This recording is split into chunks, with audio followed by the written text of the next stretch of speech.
Joining us now is Myron Ebell. He is with fixtheepaveto.org, and he's been pushing a deregulation agenda for quite some time. And as you know, I've talked about this. I think the greatest problem that we have here in the U.S. in terms of being able to grow our economy and being able to have manufacturing, all the rest of the stuff, is the strangling regulations coming out of Washington.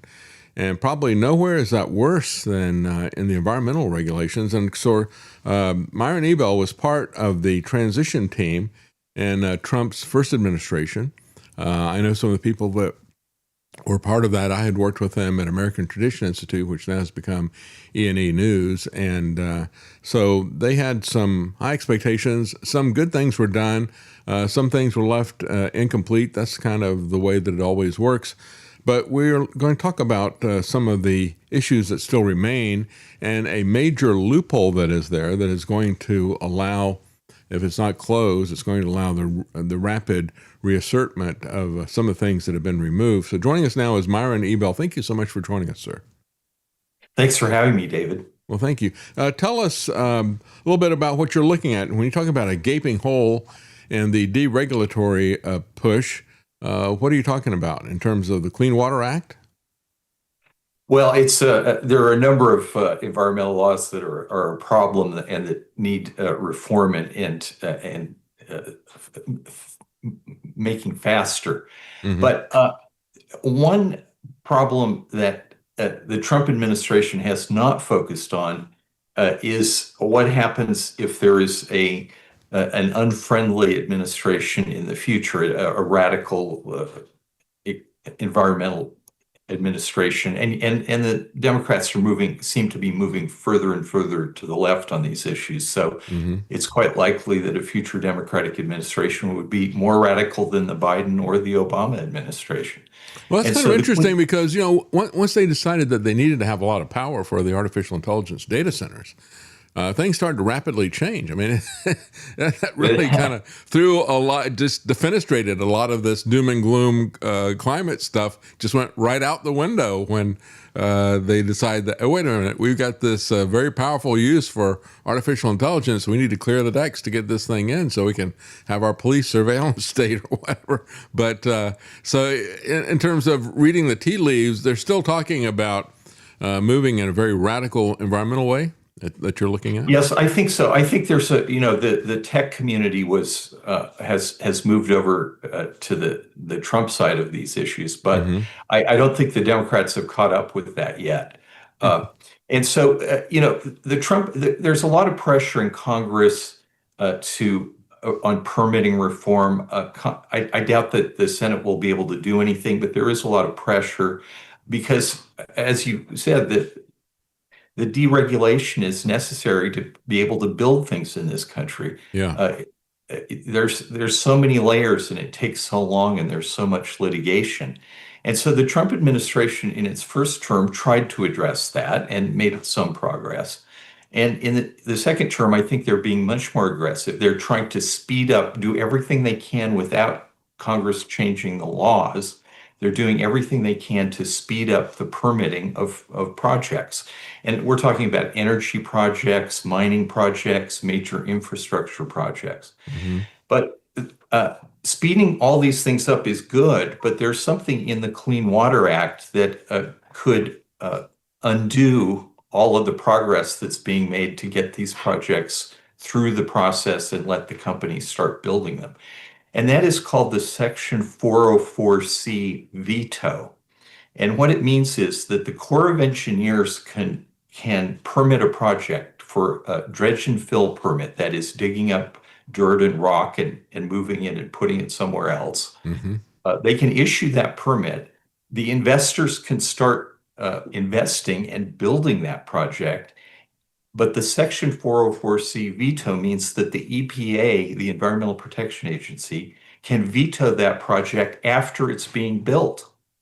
Wow. And so this is a huge threat. And the main point I want to make is, if you are trying to arrange billions of dollars to build a new pipeline or open a new mine, are you going to take that risk if you think that after you've invested your money, it could just be yanked, I don't think so. Yeah, recently I've talked to several people that have been in mining, and we've had the bottleneck that everybody's talked about in terms of rare earth. And so we've got a lot of people out there trying to do it, and they're talking about how, well, it takes us 20 years and we're still not sure that we're going to get this. We invest billions of dollars up front, and it's a real casino with all that stuff. I think one of the things that's happening with this that's different, again, going back to AI, and as you point out, the tech people, we have put so much money into all things digital, and yet we don't have the mining and the manufacturing and the materials basis to make all this stuff work. If they're going to have massive data centers, they're going to have a lot of copper. They're going to have a lot of these other resources. And there just isn't the pipeline there for that, does not exist to make sure that we have what we need to build that out, assuming that, we want to have all these massive data centers, which I think is another question that's out there, the use that it's going to be put to. So it's always a question, whatever their agenda is, they have to look at the practical aspects of it. And we really have neglected the physical infrastructure throughout our country for everything, not just for AI data centers. But that's kind of the thing that's really grabbed people in terms of changing a lot of people's minds on all the climate hysteria. They backed off a little bit on that. And I think that's one of the key things that's there. And it's just astounding when you talk about the amount of time that it takes to get something approved, let alone to build it. That's absolutely right, David. I think there's several things that any industry needs. They need material, and that's often metals and minerals, Mm-hmm. and they need energy. And the Trump administration, combined with the shale revolution going back to the 20 years now, that opened up these huge new resources of oil and natural gas in the rock in shale formations.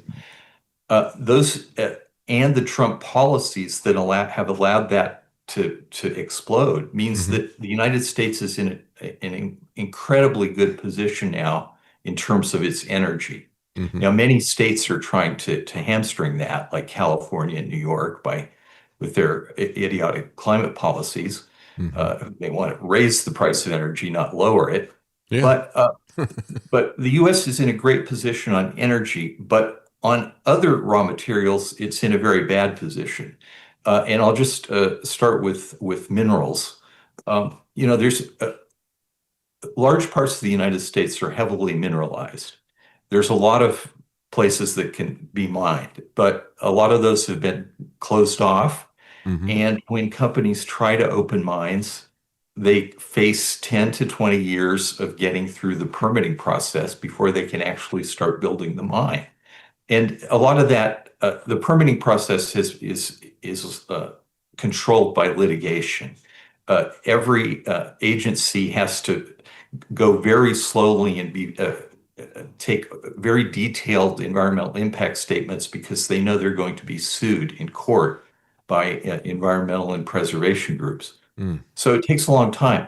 And then even worse than the fact that so much of our mining, our minerals are now imported from abroad, is that China controls the production of several critical minerals, but even more, it controls the processing, the smelting and the processing of turning the rock, the ore into metals and minerals that can be used.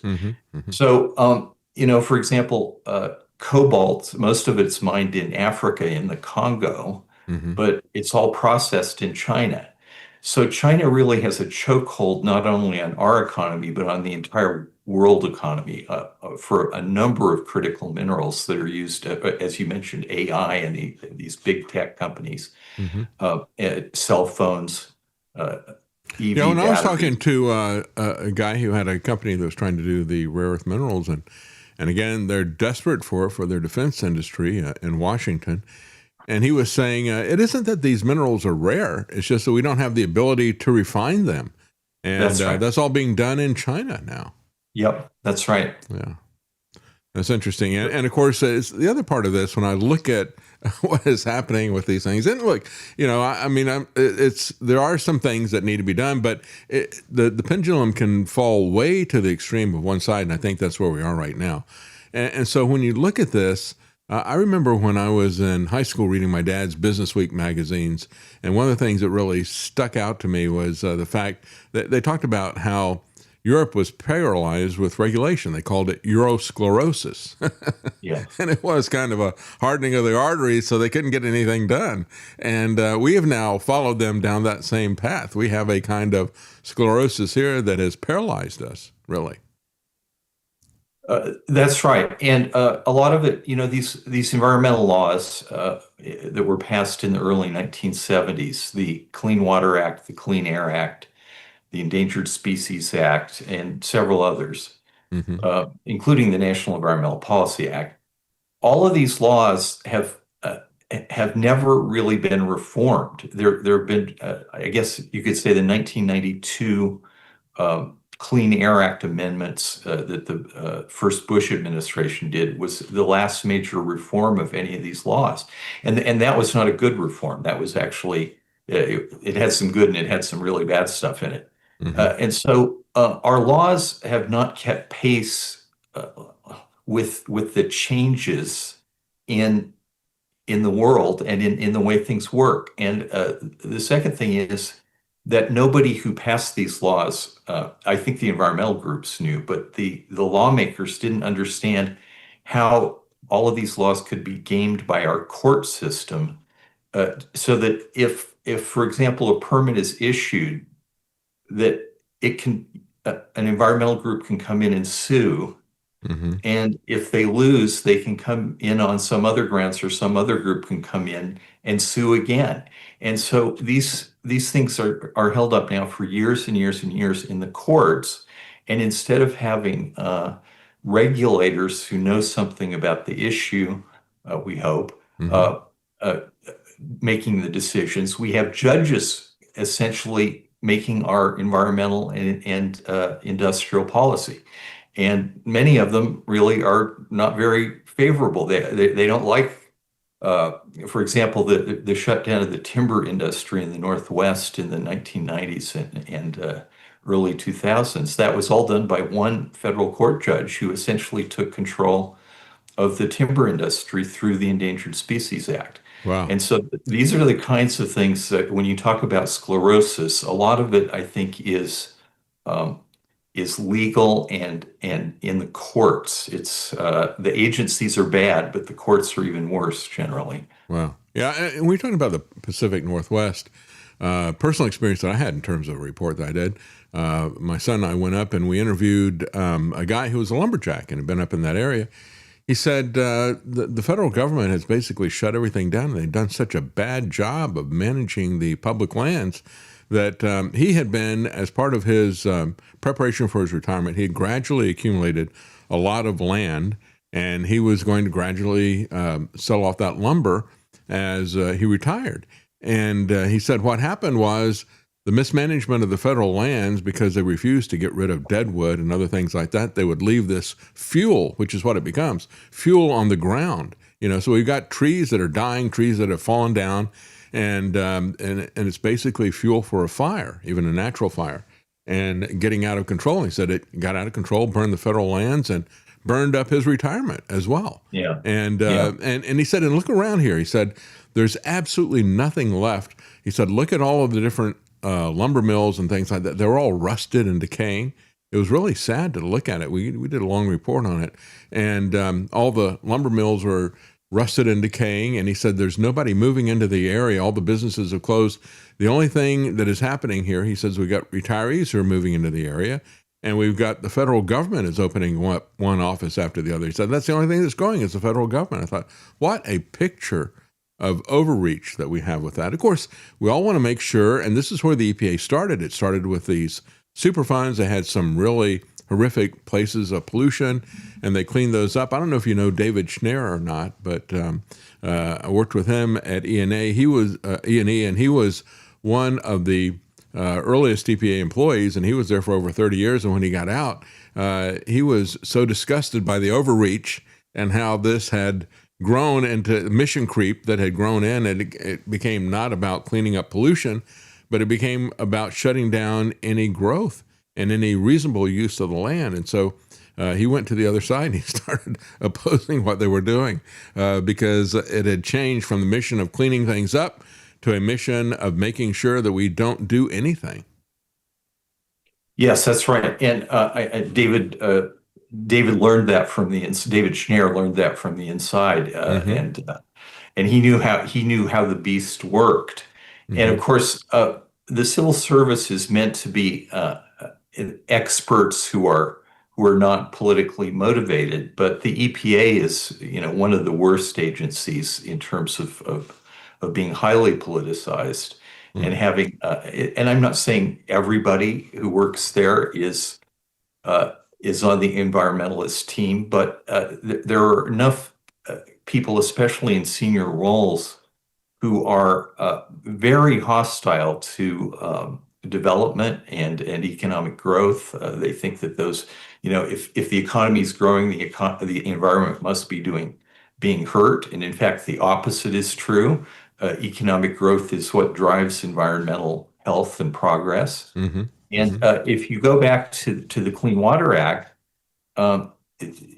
huge areas of the country have been designated as federal wetlands. Yes. And many of them are wetlands. If there's a swamp that's next to a river, or the swamp drains into the river, that's a federal jurisdiction, and the federal government can regulate it, even on private land, not just federal land or state land. But the claims of what is a wetland grew so large that most of Arizona was under the Obama rule, the Wetlands of the U.S. rule, which the Biden administration revived, would be defined as a wetland because these desert canyons would have water coming down them every few years, and that makes them a wetland.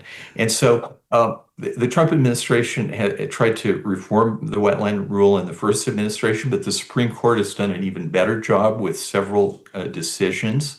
And so the federal claims of jurisdiction over wetlands are not nearly as big now as they are. Nonetheless, if you are involved in any kind of project that moves a lot of dirt and rock, and you need a dredge and fill permit, you are likely, if it's a pipeline or a road or a mine, you are likely to have federal jurisdiction through the Clean Water Act, through wetlands jurisdiction. Wow. And that means you will have to get a Section 404 permit. And that's why it's so important to try to speed up the process, but it's also important to correct this loophole that was created that allows the EPA to veto the project after it's been permitted and is underway. Yeah, I remember there was a case, I think it was in Montana. It was a guy who was on his own property, and he didn't have a massive ranch or anything. It was only something like 8 acres or something like that. And he had a couple of cows, and they dug out a little recessed area so they could make their own pond for the kids would swim in it, and the cows would drink from it, that type of thing. And the EPA came in and tried to regulate that under the Waters of the USA Act and say that was something that they should regulate. It was all self-contained in his property. He had created it, and they got really... They came after him, started hitting him with fines that started accumulating and multiplying, and adding late charges to it. They wound up with an astronomical amount of money, and as he was fighting it, and then they tried to garnish his wages because that wasn't what he was doing for a living. It wasn't a farm that he was doing. It was just something that they had done on the side, and it was one of the most egregious cases I've seen of any of this kind of stuff. But it just shows how they have metastasized in terms of their mission, how it has creeped out of the confines of common sense. They even tried to garnish his wages like it was some kind of an income tax thing or something. It was absolutely amazing. And the fact that they would extend the wetlands to the deserts That is that is also a good example of how this has fallen off to the other side. And again, we're not talking about being unreasonable for things. Certainly, people need to be aware of the impact of what it is that they're doing, and there are things that can be done.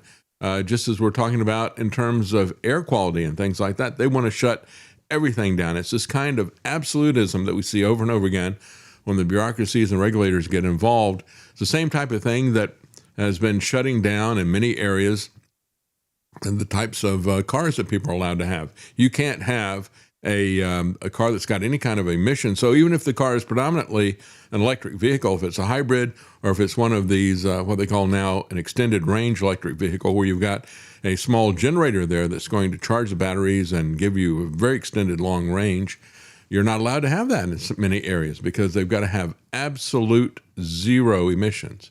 And when you look at that kind of absolutism, it always leads to a tyranny, doesn't it?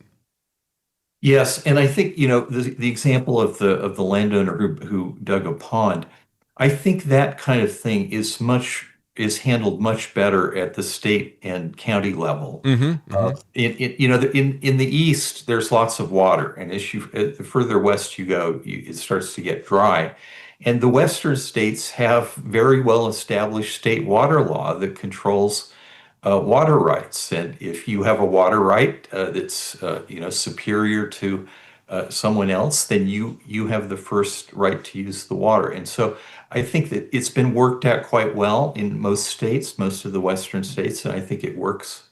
It works pretty well. There are disputes, but it's settled law. And now we have the federal government that has come in with the Clean Water Act and has really done a lot of damage to settled law in the West, and and through the Endangered Species Act as well. So I think you know the federal overreach is a problem mostly of regulation. People think of, oh, the taxes are too high, Mm-hmm. but it's actually a lot easier to control taxes than it is to control the growth of regulation.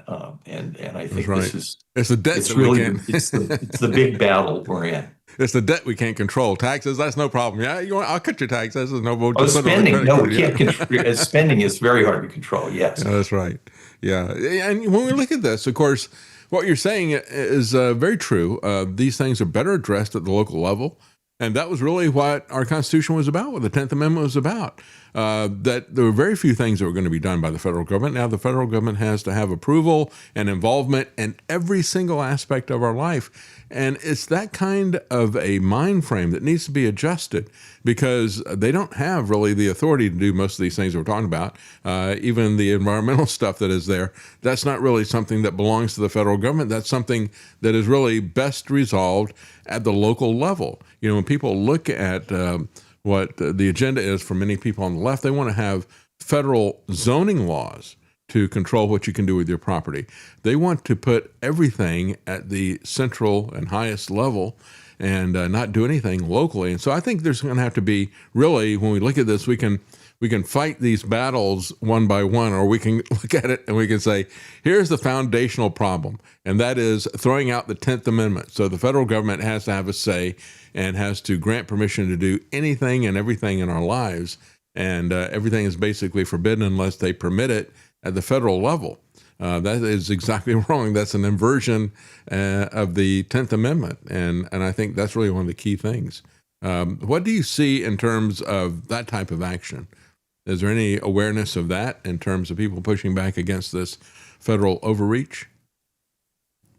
In general, I think that the Trump administration, the second Trump administration, has undertaken the biggest deregulatory has the biggest deregulatory agenda since regulations really started to get going 110 to 15 years ago. Mm-hmm. And so they're very ambitious. And I think if you look at a lot of what they're doing is they're trying to shrink the federal footprint. They're trying to shrink the federal claims of authority over things. And unfortunately, a lot of this is in law. And so they can only take it so far unless Congress will reform some of these laws. And I agree. Yeah, there's just been this sea change in my lifetime. It used to be we'd laugh about it. We'd say, "Hey, don't make a federal case out of it."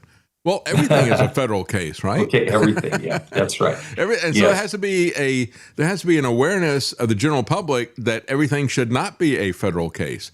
That there are many things that are better and really can only be handled at the state and local level. And even under the Constitution, regardless of what laws they pass, there has to be an understanding that there was a reason that they did it that way in the Constitution.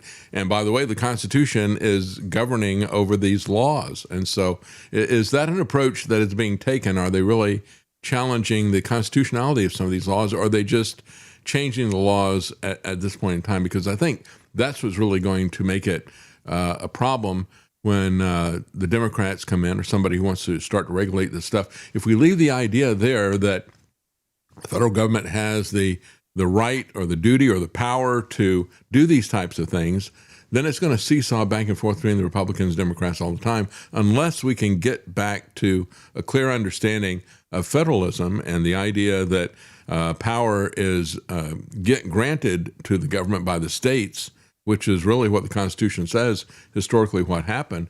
And now the servant has become the master. Yes, that's right. I think, Congress isn't passing major reforms of our regulatory laws. That's right.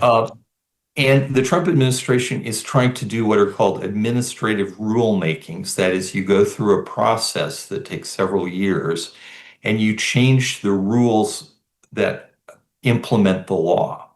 Mm-hmm. And these rules can be undone by a future administration by going through the same process. But it does take several years, and it is subject to public comment, and it is subject to litigation. So if we can't change the laws, the best thing we can do is to reform the rules under which these laws are administered. And the Trump administration is trying to do that in a lot of places. Mm-hmm. And then one place where they're not doing enough is on federal lands, which is, 1/4 of the country is federal land, Forest Service, Bureau of Land Management, national parks. Wow. Yeah, but that's a problem in and of itself, isn't it? Yeah, that's a huge problem, and I don't think the Trump administration is doing enough on reforming our federal lands regulations. But to be fair, they're doing quite a bit. Mm-hmm. But there's a problem, which is that the White House, the president, doesn't really understand that the federal lands are a problem. So it comes up against he and his two hunting sons who hunt. They are very keen on federal lands, and so they want to keep them. Mm-hmm. And I think we should be getting rid of them, transferring them to the states, and improving the environmental management of those lands. If the states could get a hold of them and get rid of the federal land mismanagement that is burning down our forests, as you mentioned. Yes. But the other thing is that there have been several good Supreme Court decisions on these issues, on regulatory issues. One was called Loper Bright. Another is the 7-County Infrastructure Coalition. These decisions are shrinking the federal regulatory reach. And I think if we can build on those, and if the Trump administration could get some of these cases, more of these cases to the Supreme Court, there could be further progress through the Supreme Court. Yeah, that's true. And it's good to have you on to talk about this, because, we all have this antiquated idea of how things take place, how a bill becomes a law, the old schoolhouse rock thing, Mm-hmm. Right. I'm a bill Right. on Capitol Hill. It doesn't work that way, as you pointed out. You have these rules, and it's really the bureaucracies that are ruling us. They're not elected, they're not accountable. And what's even worse is that they have taken the position, and we see this across the board, where you're talking about the IRS, or you're talking about the drug war. If they put out a regulation, then if they want to do civil asset forfeiture, for example, then you don't have any due process. They don't have to prove that you're guilty of something. You are guilty and have to prove that you're innocent. And we're all familiar with that through the IRS. But now we've seen that happening with the drug war and many other things in terms of property rights when it comes to things that have to do with the environment. And if the bureaucracy that has to do with the environment, the EPA, gets involved in it, well, then guess what? You don't have any property rights with that either. And so there needs to be an understanding that, just like Nancy Pelosi said, we got to pass it to find out what's in it. You're going to create these massive guidelines or maybe even a whole new department, and then they're going to set all the rules for everything. Congress really doesn't do its job anymore. And so, as you point out, you have this fight within the executive branch, and that causes us to seesaw back and forth between Republican and Democrat administrations because they're just setting up arbitrary rules. And I think there has to be a fundamental understanding change in terms of the way the public sees how this is happening, to understand the reality of what's going on in Washington, how these missions have creeped out on us to control everything. It's really through the bureaucracy, isn't it? Yes, and you mentioned that Congress doesn't do its job, and I think that's the key problem. Congress passes a law and delegates authority not to the president so much, but to the agency that is going to administer the law, to the civil servants, the bureaucrat. Right. That's right. And then they never do any oversight. And on the rare occasions when they do oversight to figure out whether the agency is administering the law in the way that Congress wanted, and they find out that it isn't, then they are unable to pass any reforms. They can't actually, and once they've enacted a law, they can't. It's proven very hard for Congress to enact reforms of those laws, even when they understand that the law isn't working the way it should. Yeah, and they'll have hearings and yes. They'll become local heroes and media figures complaining about what the problem is. But as you point out, they never reform it. They never change it. And Yes. They leave that power in the bureaucracies. And so there really has to be an understanding of the American people about how this system actually operates and how Congress has abdicated their authority over pretty much everything. They've abdicated it to either the bureaucracy or to the executive branch. And they really don't do anything except provide us with a circus to talk about, I guess. Yes, that's right. That's right. And we need the answer is to have better legislators, to elect better people. But as you know, you can't really tell from the way our system works. It's hard to tell who's better and who's worse. And then once they get into office, many of them quickly become part of the problem, not part of the solution. Yeah, So, they go native. Yeah, no, yes, they go and then if you native. got somebody who really does stand up to the system, you'll have the system will purge them out because the system is set up to have legislators who are malleable. They understand that's why they don't do anything. They know that if they make any waves, they're going to get taken out. And so you don't stand up against anything, the spending or anything else. You just kind of quietly go along and you'll be fine. And there's a nice pension involved, isn't there? Well, it truly is amazing. Thank you so much for trying to do something to fix this. And again, I think it's really key for people to understand how this system works. The awesome power that has been given has been abdicated by Congress to the regulatory agencies. And one example of that is this EPA veto that you're talking about. And again, people can find out about this at fixtheepaveto.org. Thank you so much for joining us, Myron. Appreciate that. Thanks for having me, David. Thank you.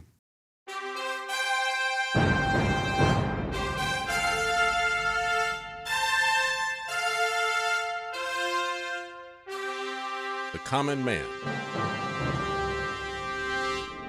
They created Common Core to dumb down our children. They created Common Pass to track and control us. Their Commons Project to make sure the commoners own nothing.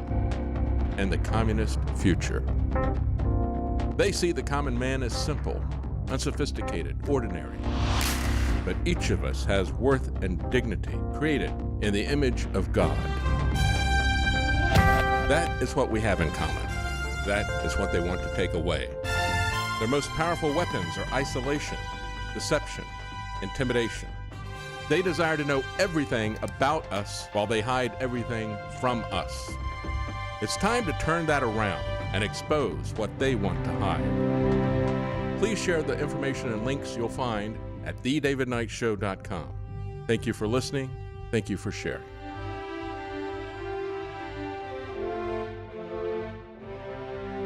If you can't support us financially, please keep us in your prayers. thedavidknightshow.com.